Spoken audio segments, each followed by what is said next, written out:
وقت کو جب فرمایا آپ کے رب نے فرشتوں کو، بے شک میں بنانے والا ہوں ایک انسان کھنکھناتی ہوئی بدبودار کارے والی مٹی سے، بس جب ٹھیک برابر بنا چکوں میں اس کو اور پھونک دوں میں اس میں اپنی روح، بس گر پڑو تم اس کے لیے سجدہ کرنے والے۔ بس سجدہ کر لیا فرشتوں نے، سب کے سب نے اکٹھے، مگر ابلیس نے انکار کیا یہ کہ وہ سجدہ کرنے والوں کے ساتھ۔ فرمایا اللہ تبارک و تعالی نے، اے ابلیس کیا ہو گیا تجھے یہ کہ نہیں ہوا تم سجدہ کرنے والوں کے ساتھ؟ کہا شیطان نے، نہیں ہوں میں کہ سجدہ کروں میں کسی انسان کو جو پیدا کیا آپ نے اس کو کھنکھنانے والی بدبودار مٹی سے۔ سورہ الحجر کی یہ 5 آیتیں آپ حضرات کے سامنے پڑھی ہیں۔ ان آیتوں میں بھی اور اس کے بعد آنے والی چند آیتوں میں بھی تذکرہ ہے کہ اللہ کا حکم ماننے میں فائدہ کیا ہے اور رب کے حکم کا انکار اور تعویلیں کرنے میں نقصان کیا ہے۔ اللہ تعالیٰ کا حکم مان لیتا ہے تو بندہ مخدوم ملائکہ بن جاتا ہے، اور اگر اللہ تعالیٰ کا انکار کرتا ہے تو بندہ ابلیس کی طرح مردود اور شیطان بن جاتا ہے۔ بس فرق یہ ہے کہ اللہ کے حکم کو ماننا ہے یا اللہ کے حکم کا انکار کرنا ہے۔ رب چاہی کرنی ہے یا من چاہی کرنی ہے؟ رب چاہی کرنی ہے تو پھر اتنا بلندی ملے گی، اتنا بلندی ملے گی کہ فرشتے اس کا اعزاز و اکرام کر رہے ہیں، اور اگر من چاہی کرنی ہے تو اتنا ذلیل ہوگا، اتنا خوار ہوگا کہ قیامت تک کے لیے لعنت کا طوق گلے میں پڑ جائے۔ پچھلی آیت میں تھا کہ اللہ تبارک و تعالی نے انسان کو مٹی سے بنایا اور جنوں کو آگ سے بنایا۔ انسانوں کا جو سب سے پہلا انسان ابو البشر، اس کا نام آدم، اور جنوں کا جو سب سے پہلا جن ابو الجن، اس کا نام جان۔ اب فرمایا کہ اللہ تبارک و تعالی نے فرشتوں سے ارشاد فرمایا کہ میں ایک انسان بنانے والا ہوں مٹی سے، جب میں اس کو برابر ٹھیک بنا چکوں اور اس میں اپنی روح پھونک چکوں تو پھر تمہارا کام ہے کہ اس کے اعزاز و اکرام کے لیے جھک جائے۔ قرآن مجید کے اندر سورہ بقرہ کے اندر موجود ہے، اللہ نے ارشاد فرمایا وَإِذْ قَالَ رَبُّكَ لِلْمَلَائِكَةِ إِنِّي جَاعِلٌ فِي الْأَرْضِ خَلِيفَةً قَالُوا أَتَجْعَلُ فِيهَا مَن يُفْسِدُ فِيهَا وَيَسْفِكُ الدِّمَاءَ وَنَحْنُ نُسَبِّحُ بِحَمْدِكَ وَنُقَدِّسُ لَكَ۔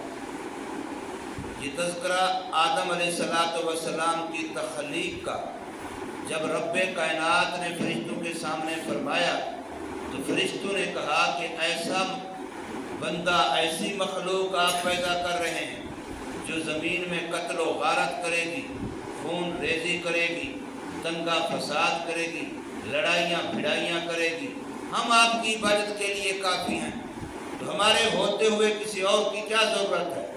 تو اللہ پاک نے جواب دیا تھا انی اعلم ما لا تعلمون، کہ اس کی حکمتیں میں جانتا ہوں تم نہیں جانتے،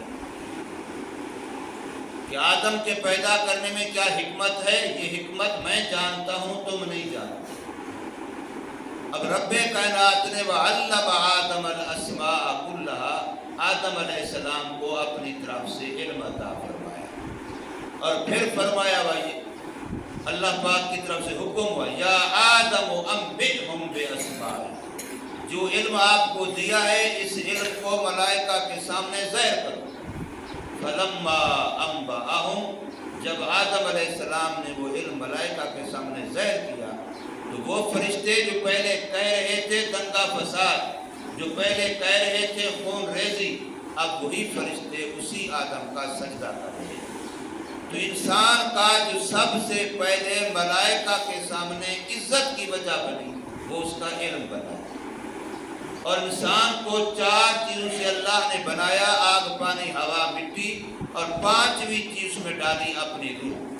ان 5 چیزوں کے بعد سب سے پہلے انسان کو جو صفت ملی ہے وہ صفت علم ملی. باقی ساری صفتیں بعد میں. حالانکہ انسان کے اندر صداقت بھی ہے، عدالت بھی ہے، امانت بھی ہے، سخاوت بھی ہے، شجاعت بھی ہے، عبادت بھی ہے، ریاضت بھی ہے، بڑی صفات کا حامل ہے انسان. انسان کے بارے میں کہا گیا یہ صفات خدا بندی کا وضع ہے.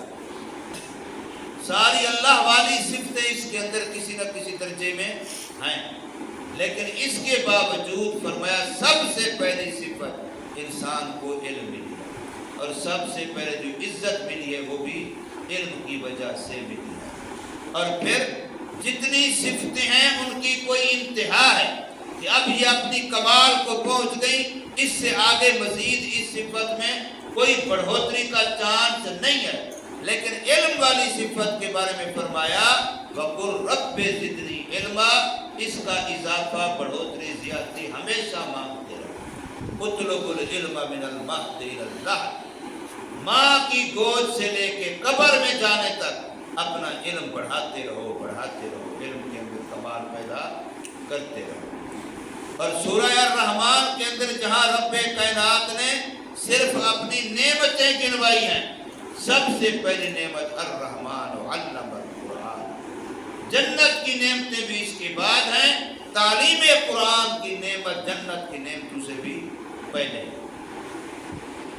اور اسی لیے اللہ نے پہلی وحی جو انسان کی طرف بھیجی ہے وہ بھی اقرا کی بھیجی، تاکہ پتہ چلے کہ انسان کا اصل کام پڑھتے رہنا ہے، پڑھتے رہنا ہے، پڑھتے رہنا. یہ انسان کا اصل کام ہے.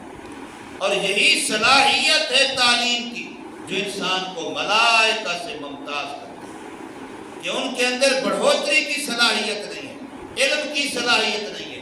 جب اللہ نے آدم علیہ السلام کو علم سکھلایا تو ملائکہ کو بھی ساتھ ہی سکھلایا، لیکن جب امتحان دیا تو آدم علیہ السلام نے سکھلایا وہ علم دوبارہ سنا دیا اور ملائکہ نہیں سنا سکے. اس کا مطلب ہے کہ علم کی صلاحیت، علم کی استعداد اور لیاقت، علم حاصل کرنے کی قابلیت وہ اللہ نے انسان میں رکھی. اس لیے انسان کا ایمان بڑھتا رہتا ہے، بڑھتا رہتا ہے، اور فرشتوں کا ایمان ایک لیول پہ کھڑا ہے، اس سے بڑھتا نہیں، ان کے ایمان میں اضافہ نہیں ہوتا. انسان کے ایمان میں اضافہ ہوتا رہتا ہے. اس لیے انسان مخدوم ملائکہ ہے. فرشتے اس کی کوئی یہاں خدمت کر رہے ہیں، کوئی اس کی روزی پہنچانے کی خدمت، کوئی بارشوں کے نظام کی، کوئی پہاڑوں کے نظام کی، کوئی اور نظام. یہ سارے جو تکوینی نظام ہیں انسان کی خدمت کے، اللہ نے ملائکہ کے ذمہ رکھے. تو ملائکہ انسان کے خادم ہیں، فرشتے انسان کے خادم ہیں.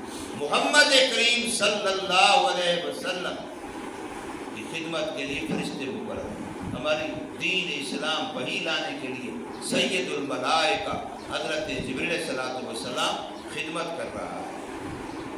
تو فرمایا ہے انسان ذرا اس زمانے کو، اس وقت کو یاد کرو جب آپ کے رب نے فرشتوں سے فرمایا تھا کہ میں ایک انسان بنانے والا ہوں، ایسی مٹی سے جو کھنکھنانے والی ہوگی اور جس کا گارا پڑا پڑا بدبودار ہو جائے گا، اور اس سے انسان کے نقوش، انسان کی تصویر، انسان کے جو اعضاء ہیں وہ بنائے جائیں گے. فیضا سویتہ، جب میں اس کو بالکل برابر ٹھیک مکمل بنا چکوں، ونفخت فیہ من روحی، اور اس میں اپنی طرف سے روح بھی. اب روح دار چیزیں کائنات میں کتنی ہیں؟ جو جاندار مخلوقات ہیں کتنی ہیں؟ بے شمار مخلوقات ہیں. جانور کتنے ہیں، درندے کتنے ہیں، پرندے کتنے ہیں، اور مخلوق سمندروں میں، پانیوں میں، حشرات الارض، کتنی مخلوقات. لیکن کسی کی روح کو اللہ نے اپنی روح نہیں فرمایا سوائے انسان. انسان کی روح کو اللہ نے فرمایا کہ یہ میری روح، اس میں نے روح پھونکی ہے، اپنی طرف نسبت کی ہے. اور اس میں بڑے عجیب اشارے ہیں جو مفسرین حضرات نے یہاں لکھے ہیں کہ اللہ نے انسان کی روح کو اپنی طرف نسبت کر کے اس کو اپنی روح فرما کر کے کتنا اعزاز دیا انسان، کتنا اکرام کیا انسان کا کہ فَنَفَخْتُ فِيهِ مِنْ رُوحِي، میں اس کو اپنی روح میں سے پھونک چکوں۔ تو فرمایا فَقَعُوا، پھر تمہارا کام ہے گر پڑنا، جیسے کہتے ہیں اوپر سے نیچے کو گرنا۔ اب سجدے میں یہی ہوتا ہے کہ انسان قیام سے سیدھا کہاں جاتا ہے، زمین پہ سجدہ کرتا ہے، گرتا ہے۔ تو اس کو فرمایا فَقَعُوا، بس گر پڑنا تم لہو اس انسان کے لیے ساجدین، اس حال میں کہ سجدہ کرنے والا ہو۔ تو سارے فرشتوں نے اللہ کے اس حکم کے مطابق فسجد الملائکۃ کلہم اجمعون، 3 تاکیدیں ہیں، الملائکہ جمع ہے، پھر اس پر افلام ہے، پھر کلہم ہے، پھر اجمعون ہے، کہ سارے کے سارے فرشتوں نے سجدہ کیا آدم کا، اور اکٹھے کیا، ایک ہی وقت میں کیا۔ گویا کہ جتنے نظاموں پر فرشتے مقرر ہیں، سارے آسمانوں کے فرشتے، زمینوں کے فرشتے، جن جن نظاموں پر فرشتوں کی ڈپٹیاں ہیں، وہ سارے بھی اس وقت ایک ہی کام کر رہے تھے، وہ تھی تعظیم آدم۔ آدم علیہ السلام کے سامنے سجدے میں سب گرے ہوئے تھے، الا ابلیس، مگر ابلیس نے سجدہ نہیں کیا۔ استثناء منقطع ہے، تو ابلیس تو فرشتوں میں سے تھا نہیں، وہ جنوں میں سے تھا، لیکن غلبہ عبادت کی بنا پر تغلیباً اس کو بھی جنوں فرشتوں کے اندر شمار کیا جاتا تھا کہ وہ بھی فرشتوں ہی کا ایک فرد ہے، جو کہ اس کی عبادت اتنا کثرت سے سی۔ بعض حدیثوں میں آتا ہے کہ زمین کا کوئی ایک ٹکڑا ایسا نہیں جس پر اس نے سجدے نہ کیے، اتنا بڑا عبادت گزار تھا۔ اس لیے عبادت گزار 3 عینیں کہی جاتی ہیں، عبادت کی عین عابد، عارف، عالم۔ عبادت، عارف، عالم، یعنی ایک عابد ہے جو عبادت کرنے والا ہے، ایک عارف ہے جو اللہ کو جاننے والا ہے، اور ایک عالم ہے جو علم رکھنے والا ہے۔ اصولی طور پر عابد، عالم یہ بھٹک سکتے ہیں، لیکن بھٹکنے سے بچ سکتا ہے عارف، جو اللہ کی معرفت اپنے دل میں رکھتا ہے۔ اور عارف ہی کا بلند درجہ ہے عاشق، کہ اللہ کا ایسا عاشق بن جائے کہ اپنا نفع نقصان، اپنی سردی گرمی، اپنی بھوک پیاس، اپنی کوئی ضرورت اللہ کے حکم کے سامنے رکاوٹ بنے ہی نہ۔ جیسے عاشق کسی پر فدا ہوتا ہے، وہ ایسا اللہ کا عاشق بن کے اللہ پر فدا ہوتا ہے۔ یہ اس کا عارفان کا گویا کہ بلند درجہ ہے۔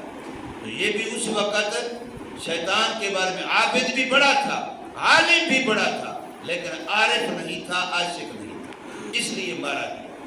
اگر عارف اور عاشق ہوتا اللہ کا، تو اللہ کے حکم کے سامنے چونکے چنانچہ کیلو کار نہ کرتا، بس حکم آیا فوراً مان لیتا۔ عاشق تو کبھی سوچتا نہیں آگے، وہ تو دے دیکھتا کہ میرا معشوق کیسے خوش ہوگا۔